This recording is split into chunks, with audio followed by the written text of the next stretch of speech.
और अब जैसे हालात है ना, इन हालातों में पैसे मायने रखता है, काम नहीं। अरे आओ, पहले आओ, सबको मिलेगा। पहले यहाँ बैठ जाओ, बैठो पहले। भैया आप इतने दिनों बाद आए फिर भी हमें इतना इंतजार करवा रहे हैं। अरे गुड़िया, जब इतना इंतजार किया ना तो थोड़ा और सही, क्योंकि इंतजार का फल मीठा होता है।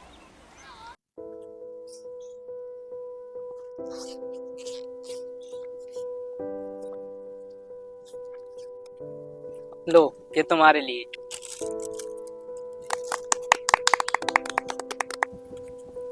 लो गुड़िया, ये तुम्हारे लिए। अरे भैया ये वाली चॉकलेट तो मुझे भी चाहिए।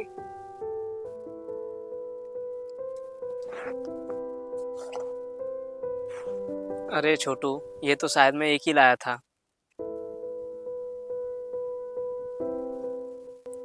गुड़िया, तुम ये छोटू को दे दो, तुम कुछ और ले लो। नहीं भैया ये चॉकलेट मैं किसी को नहीं दूंगी, ये तो मेरी फेवरेट है। तो कोई बात नहीं छोटू, तुम कुछ और ले लो। अरे नहीं भैया ये तो मेरी भी फेवरेट है। अरे यार, अब क्या करें। भैया मुझे एक आइडिया आया है। क्या? भैया जिसके ज्यादा नंबर आए होंगे ना उसको चॉकलेट दे देना। ज्यादा नंबर? वो कैसे? कल भैया हमारा रिजल्ट आया था, जिसके जो नंबर ज्यादा होंगे उसको चॉकलेट दे देना। अरे वाह, बोलो तुम तो बहुत समझदार हो गए हो। ये तरीका सही है। हाँ बच्चों, ये तरीका सबसे अच्छा है। तो छोटू, कितने नंबर आए थे तुम्हारे? भैया मेरे नंबर आए 500 में से 380। और तुम्हारे गुड़िया? 340। अरे वाह छोटू, तुम्हारे तो गुड़िया से 40 नंबर ज्यादा हैं। लो, ये चॉकलेट तुम्हारी हुई। भैया क्या आपको भी बचपन में नंबरों के हिसाब से चीजें मिलती थी? गुड़िया, तुम चीज की बात कर रही हो? हमें तो घर पर प्यार भी नंबरों के हिसाब से ही मिलता था।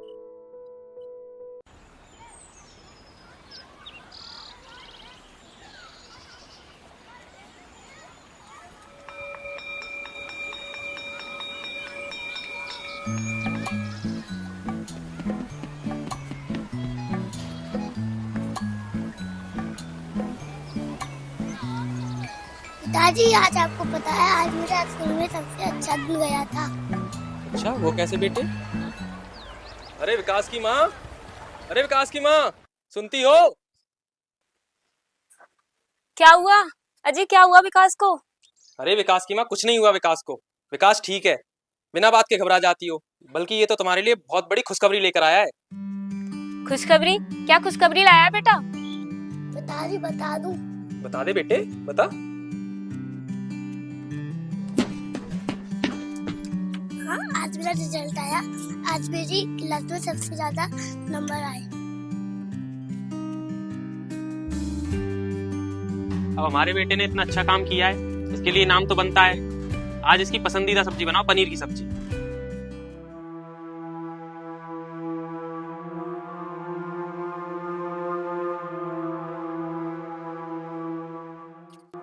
जी इतने पैसे तो है भी नहीं, मात्र 14 रुपए हैं।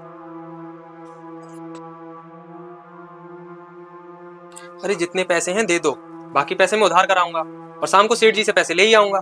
घबराओ मत। ठीक है जी।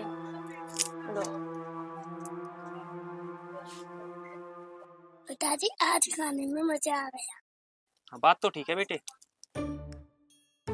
लेकिन नमक ज्यादा नहीं था।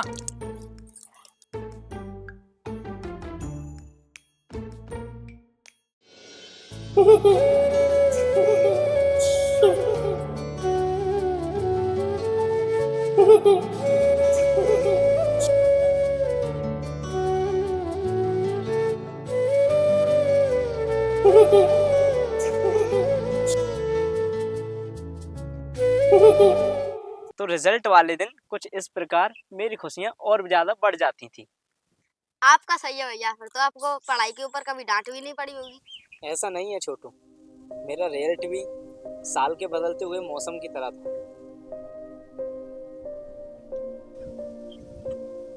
यानी कि सूरज तो वही था, लेकिन सर्दियों में वही सूरज अच्छा लगता है और गर्मियों में बुरा। पड़ोस वाला लड़का पढ़ता तेरे साथ है, खेलता तेरे साथ है, उसके तेरे से ज्यादा नंबर कैसे आ गए? पहले से तो ज्यादा ही है पिताजी। बहुत बढ़िया बेटे, आप तो खामा-खामी से डांटते रहते हो। बहुत अच्छे क्या बहुत बढ़िया बेटे?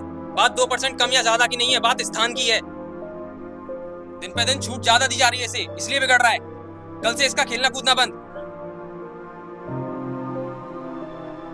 भैया आपकी तो कोई गलती नहीं थी, फिर भी आपको इतनी डांट खानी पड़ी। हाँ, लेकिन वहाँ तो आपके पिताजी गलत थे। छोटू, पिताजी कभी किसी के गलत नहीं होते। नहीं भैया, वहाँ तो आपके मुझे पिताजी गलत लगे। तुम्हें गलत लगे? मुझे भी लगे थे, लेकिन समझ तो उस दिन आया जब मैं और पिताजी मेला देख के आ रहे थे। पिताजी आपने देखा वो बड़ा वाला झूला मेले में कितने बड़ा था? हाँ हाँ देखा। और तुमने वो देखा वो लंबो लंबो वाला आदमी कितने लंबा था? अरे बेटे, वो जितना लंबा दिखाई दे रहा था इतना लंबा आदमी है नहीं वो। उसने पैरों में लकड़ियां लगा रखी थी। पिताजी जो आपने मेले में देखा वो गुड्डा कितने अच्छा था। पर पिताजी आपने वो मुझे दिलाई नहीं। अरे बेटा, वो भी दिलाएंगे।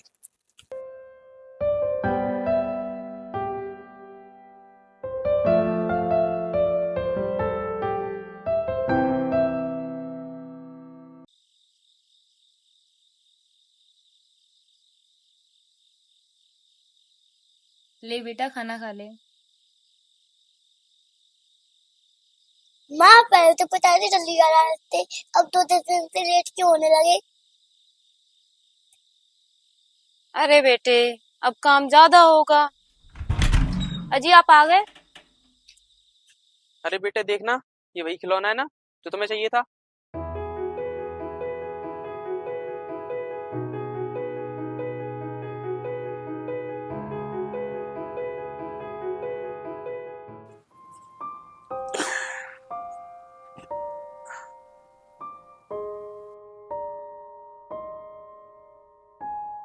अरे इतना महंगा खिलौना, इसके लिए आपने पैसे कहाँ से किए? बेटे की खुशियों से महंगा नहीं है। इतने दिन से जो ओवर टाइम कर रहा था वो इसीलिए कर रहा था। देखो कितना खुश है। बल्कि उन्होंने तो मेरे एक खिलौने के चक्कर में ओवर टाइम तक किया था। कभी अभिमान तो कभी स्वाभिमान है पिता, कभी धरती तो कभी आसमान है पिता। अगर जन्म दिया है माँ ने तो जिस नाम से जानेगा वो पहचान है पिता। कभी कंधे पर बैठा कर मेला दिखाता है पिता, कभी बनकर घोड़ा खूब घुमाता है पिता। माँ अगर पैरों पर चलना सिखाती है तो पैरों पर खड़ा होना सिखाता है पिता। और उस दिन के बाद मैं और भी ज्यादा खुश रहने लगा। तभी हमारी खुशियों को डबल करने के लिए गुड़िया का जन्म हुआ।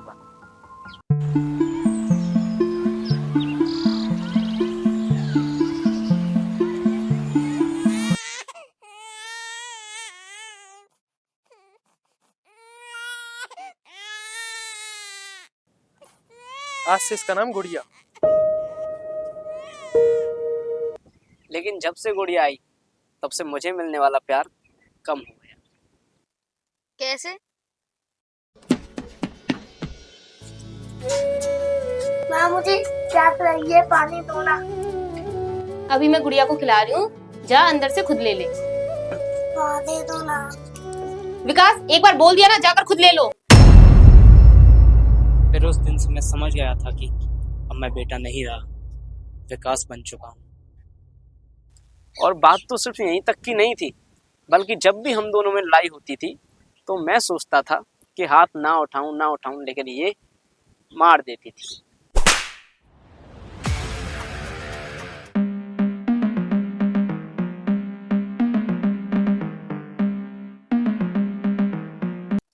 विकास, पत्थर नीचे रखो। लेकिन पिताजी, इसने मेरे को मारा। कोई बात नहीं, ये भी छोटी बच्ची है ना। अरे ये और परेशानी, वो मारे तो कुछ नहीं, तुम मारो तो वो बच्ची है। अरे ये परेशानी तो हर भाई बहन में चलती ही रहती है।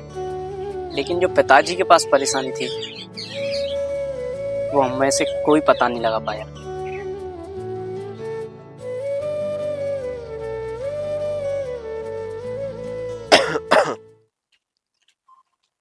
अरे डॉक्टर साहब, अरे डॉक्टर साहब, अरे डॉक्टर साहब, डॉक्टर साहब राधे राधे। राधे राधे साहब। डॉक्टर साहब बड़ा परेशान हूँ। क्या हुआ? खांसी आ रही है बड़े दिनों से। खांसी आ रही है? अभी तो मैं अपना क्लिनिक बंद करके आ रहा हूँ, आप ऐसा करना कल आ जाना, मैं आपको खांसी की दवाई दे देता हूँ एक बार। ठीक है डॉक्टर। ठीक है ना?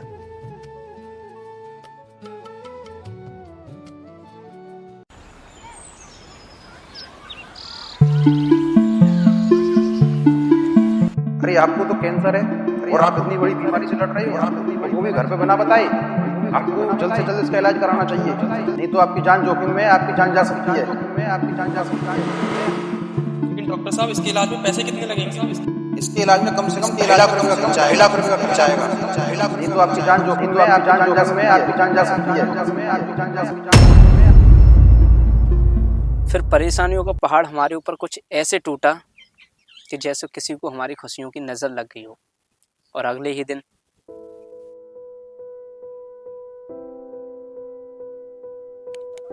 माँ, पिताजी आ गए।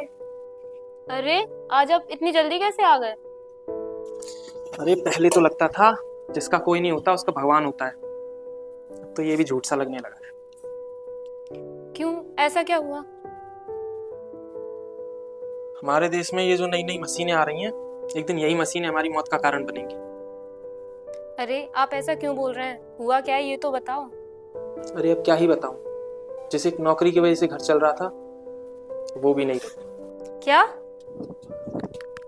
ऐसे अचानक से कैसे? अरे जिस जमींदार के यहाँ हम खेत में 50 मजदूर काम करते थे, आज वो आधुनिक मशीनें ले आए, जिसकी वजह से जहाँ 50 मजदूर काम करते थे वहां सिर्फ 10 मजदूरों का काम रह गया। हे भगवान। सुनिए, आपको काम ढूंढते ढूंढते 1 हफ्ता हो गया, कोई काम मिला कि नहीं? मैंने भी बहुत तलाश कर ली लेकिन कोई काम नहीं मिला। पिताजी। अरे विकास, क्या हुआ, उदास क्यों है?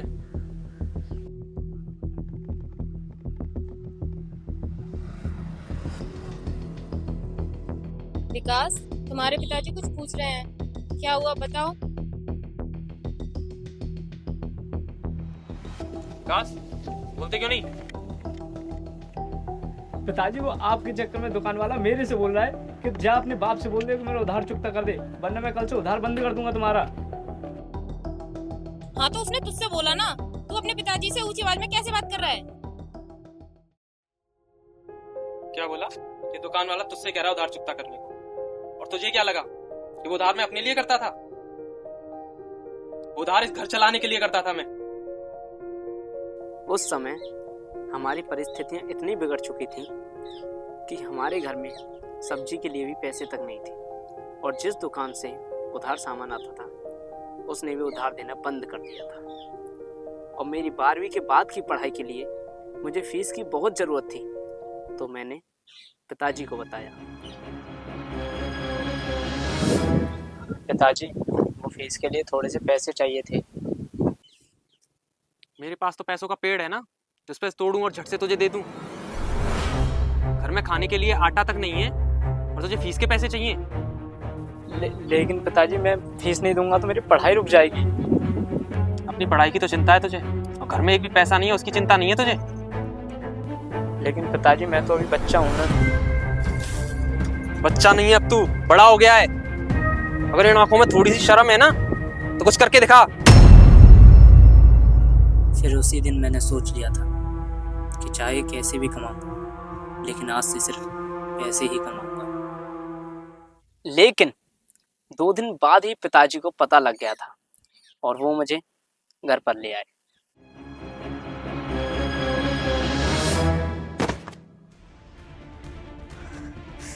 अरे क्या हुआ, इसे क्यों मार रहे हो? पैसों के लालच में इतना अंधा हो गया है, इसे सही और गलत में फर्क नहीं दिख रहा। मुझे तो बोलते हुए भी शर्म आ रही है। ये पैसों के चक्कर में नशे का सामान बेचने लग गया है। अरे पिताजी, जिस लड़के के पास मैं वो काम कर रहा हूँ वो लड़का भी तो यही काम कितने सालों से करता हुआ आया है। अच्छा, और उसने तुझे ये तो बताया नहीं होगा कि वो इस काम के चक्कर में कितनी बार जेल जा चुका है। तो क्या हुआ, उसके पहले साथियों ने उसे धोखा दिया, इसीलिए वो पकड़ा गया। और अब जैसे हालात है ना, इन हालातों में पैसे मायने रखता है, काम नहीं। देखो, देख रही हो इसके लक्षण? आज ही ऊंची आवाज में बात कर रहा है, कल को हाथ भी उठाएगा। अब मैं ऐसे कुछ नहीं बोलूंगा, जो जी में आए करे।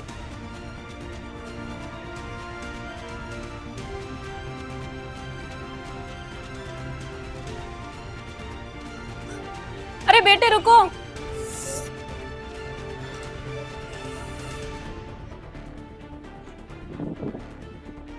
पैसों के लालच में इतना अंधा हो गया है, इसे सही और गलत में फर्क नहीं दिख रहा। तो बोलते हुए भी शर्म आ रही है, तो बोलते हुए भी शर्म आ रही है। पैसों के चक्कर में नशे का सामान बेचने लग गया है, पैसों के चक्कर में नशे का सामान बेचने लग गया है। अरे पिताजी, जिस लड़के के पास में वो काम कर रहा हूँ, वो लड़का भी तो यही काम कितने सालों से करता हुआ आया है। अच्छा, और उसने तुझे ये तो बताया नहीं होगा कि इस काम के चक्कर में कितनी बार जेल जा चुका है। तो क्या हुआ, उसके पहले साथियों ने उसे धोखा दिया, इसीलिए वो पकड़ा गया। और अब जैसे हालात है ना, इन हालातों में पैसे मायने रखता है, काम नहीं। देखो, देख रही हो इसके लक्षण? देख रही हो इसके लक्षण? आज ही ऊंची आवाज में बात कर रहा है, कल को हाथ भी उठाएगा। बिना सोचे समझे बोले गए शब्द वो तीर हैं, जो एक बार कमान से निकल जाएं तो बड़े घाव देता है, जिन्हें भरने में जिंदगी लग जाती है। क्रोध में आकर कई बार हम अपने बड़ों को बुरा भला बोल देते हैं, जिसका पछतावा क्रोध शांत होने पर होता है। जब एक बच्चा पहली बार बोलना सीखता है तो वो माँ या पिताजी पुकारता है। ये सुन के उनके माँ और पिताजी को बहुत ही सुकून मिलता है, लेकिन उनके माँ और पिताजी ने कभी नहीं सोचा होगा कि वही बच्चा उनका आज अपने कठोर शब्दों से उनके हृदय को ठेस पहुंचाएगा। उसके बाद आपकी कभी पिताजी से बात हुई? नहीं, मैंने देर कर दी।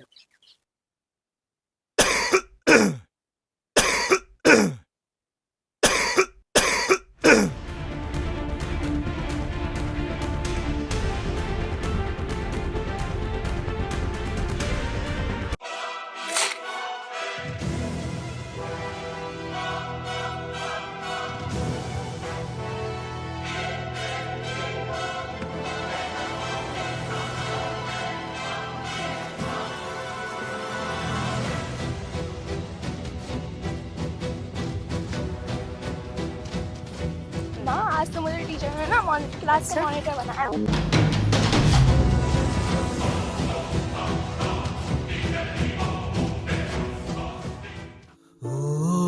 अरे क्या हुआ, क्या हुआ? पिताजी क्या हुआ? जा बुढ़िया, जा विकास को बुला के ला, जा।